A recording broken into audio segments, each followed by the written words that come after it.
Bom, vamos lá. Vou começar aqui devagarzinho. Tentando ir pela esquerda. Opa, só. Bom, vamos tentar de novo.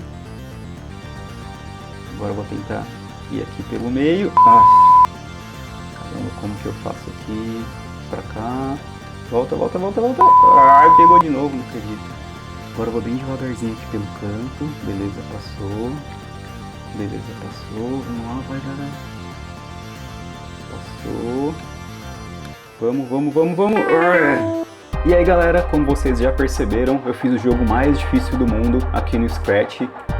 Confesso que eu demorei um tempinho para conseguir entender a lógica para passar aqui dessa primeira fase, apesar de nem ser a fase mais difícil, dá para fazer outras muito difíceis ainda.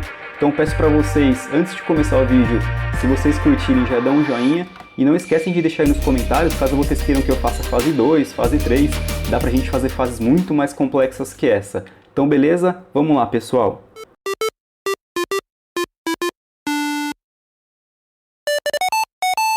Então, começando o nosso projeto, a primeira coisa que eu vou fazer é deletar o gato Félix aqui como sempre, e eu vou carregar um cenário aqui, no cenário, né, uma imagem que eu desenhei no meu computador, que é essa bg.png, só lembrando que eu vou deixar as imagens disponíveis aí para vocês como sempre, aqui nos comentários do vídeo.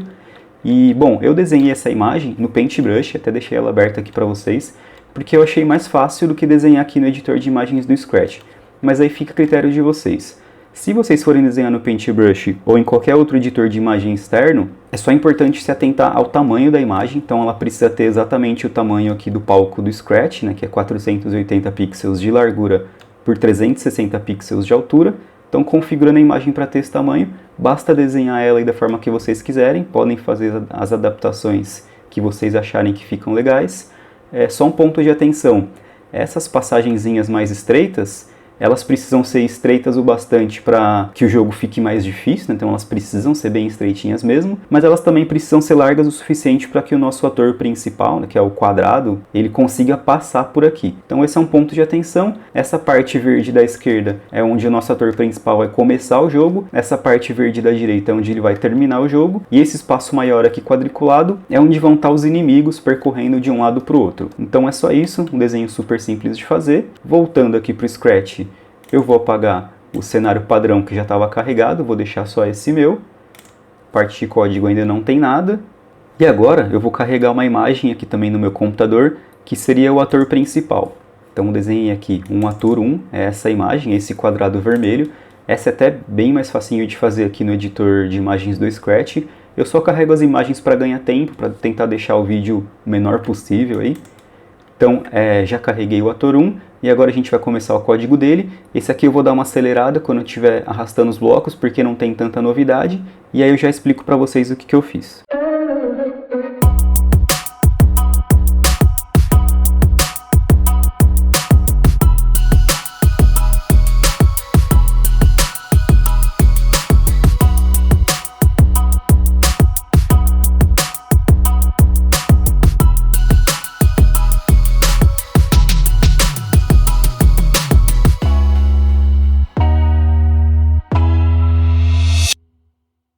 Bom, beleza, então vamos para a explicação agora. Esse conjunto de blocos aqui, a gente está configurando o movimento do nosso personagem principal. Então, quando a bandeira verde for clicada, a primeira coisa, eu mando ele para essa posição menos 189, menos 9, que é exatamente aqui onde ele está agora. Então, quando começar o jogo, ele começa nessa parte verde da esquerda. E dentro desse bloco sempre, a gente está configurando simplesmente os movimentos do personagem. Então, quando a seta para a direita for pressionada, a gente adiciona 2, né, na posição X dele, que é o eixo horizontal, e dentro desse bloco C eu coloco um outro C, que se estiver tocando na cor preta, que no caso seria a borda, por isso que a gente está controlando essa cor, eu adiciono menos 2 a X. Então o que isso faz? Imagine que a gente está apertando a seta para a direita, ele está andando 2, 2, 2, 2. Encostou na cor preta, eu faço ele voltar 2, ou seja, ele não consegue passar aqui dessa borda, dessa barreira preta. Estou apertando a tecla para a direita e ele não passa. Aí aqui na seta para a esquerda a gente faz a mesma coisa. Então eu vou adicionando menos 2 a posição X, faz ele voltar um pouquinho. E quando estiver tocando na cor preta, ele adiciona 2. Então também faz o mesmo movimento de não ultrapassar. Para cima a mesma coisa, eu adiciono 2 aqui a posição Y. E para baixo também a mesma coisa, eu adiciono -2 a posição Y, que é o eixo vertical, e se estiver tocando na cor preta, eu faço ele voltar 2 para não ultrapassar as bordas. Então beleza, que ele consegue andar normalmente, então, né, só para quando encosta nas bordas pretas. E aqui eu fiz esse outro conjunto de blocos, eu só separei ele por questão de organização, eu poderia ter colocado esse C dentro desse mesmo sempre, mas para deixar mais organizado e até mais fácil de explicar para vocês, eu separei. Então C, o personagem principal, se a posição X dele, que é o eixo X, for maior que 164, que é mais ou menos essa partezinha aqui, ó, então é exatamente isso que eu estou controlando. Se a posição dele for maior que 164, ou seja, de 165 para frente, ele fala ganhei por 2 segundos, que quer dizer que ele chegou nessa parte verde. Então vamos simular. Aqui eu vou andando normalmente. Como ele não chegou na posição lá maior que 164, ele ainda não fala nada. Eu consigo para a direita, esquerda, cima, baixo. E passando aqui, beleza, ele fala ganhei. Então esse primeiro personagem já está programado. Agora o que a gente vai fazer é configurar aqui, deixa eu parar o projeto antes. Eu vou carregar o meu segundo ator, que é o inimigo, né, o primeiro inimigo. Então cada um dos inimigos que vocês viram lá no começo do vídeo vai ser um ator diferente. Vou carregar aqui o ator 2. Essa bolinha azul seria super tranquilo desenhar aqui no editor de imagens do Scratch também. Aí agora eu vou carregar o código dele aqui e já explico para vocês também o que eu fiz.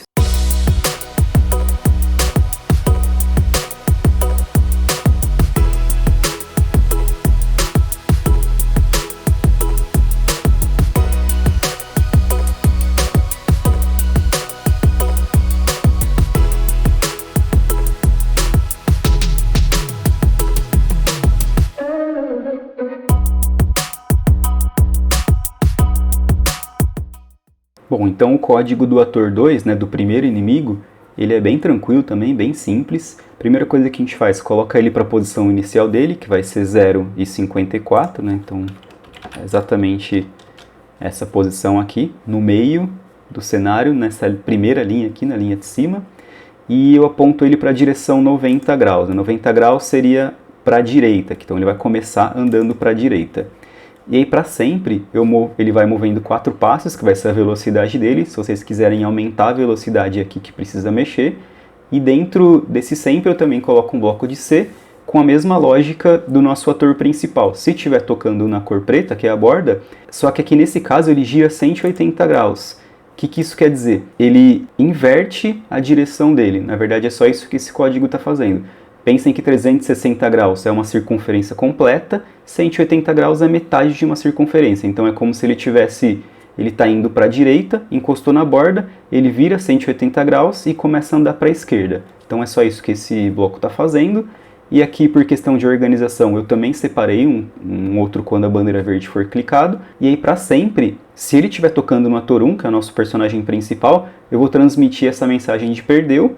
E aqui eu já aproveitei também, voltando no ator 1, no ator principal, e eu configurei esse bloco aqui. Então, quando receber perdeu, o que ele faz? Repita por 10 vezes, ele vai adicionando 10 ao efeito de fantasma, ou seja, ele vai ficando mais clarinho até sumir.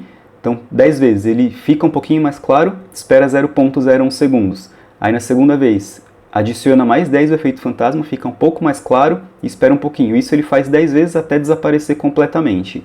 E aí depois que ele desaparecer completamente, eu volto ele para a posição inicial, né, que a gente configurou aqui, menos 189 e menos 9, que é exatamente onde ele está agora, e eu defino o efeito fantasma como 0, ou seja, como ele desapareceu, eu coloco o efeito fantasma como 0 para ele aparecer de novo. Agora vamos lá então testar, eu vou aumentar a tela, começou o jogo, ó. Então o nosso personagem, o inimigo, já está andando da direita para a esquerda, quando ele bate na borda ele gira 180 graus, então ele volta. E aqui eu estou andando agora com o ator principal. Se ele encostar, ó, ele some e volta lá para a posição original. Então é só isso que esse código está fazendo, super tranquilo. Sumiu, voltou. Agora vamos configurar os outros personagens inimigo, que na verdade vai ser uma coisa muito parecida, eu já vou mostrar para vocês. Então vai ser super tranquilo. Na verdade eu vou duplicar esse ator 2, porque ele vai ser exatamente a mesma coisa. E o que muda é a posição inicial dele. Ao invés de começar aqui nessa primeira linha, eu quero que ele comece nessa segunda. Então, eu vou definir a posição inicial dele aqui para 0 e 29. e aí o resto ele já está fazendo exatamente a mesma coisa. Então vai da direita para a esquerda, só que aqui tem uma diferença, né? Que eu não quero que ele comece da direita para a esquerda, para dar aquela sensação de que vai um para cada lado, então ele vai começar apontando para a direção menos 90 graus, que seria para a esquerda. E aí o resto do código é a mesma coisa. Então ele move 4 passos apontando para a direção menos 90, que é para a esquerda. Se estiver tocando na borda, gira 180 graus e volta para a direita. E se estiver tocando no ator 1, faz a mesma coisa, transmite o perdeu. Vamos testar aqui. Ó, beleza, um para cada lado, bem o que a gente queria mesmo. E eu vou tocar nele agora só para ver se acontece a mesma coisa, perdeu. E agora, pessoal, vocês perceberam que os inimigos eles têm exatamente o mesmo código.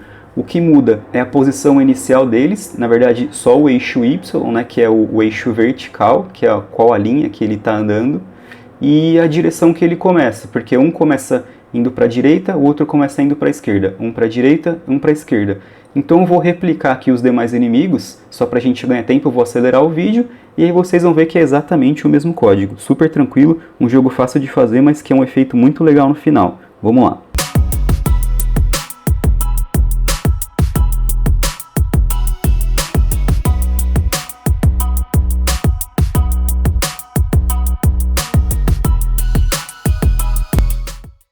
Bom, acho que já ficou claro para vocês, né, a lógica do código dos inimigos, mas só para repassar aqui rapidinho.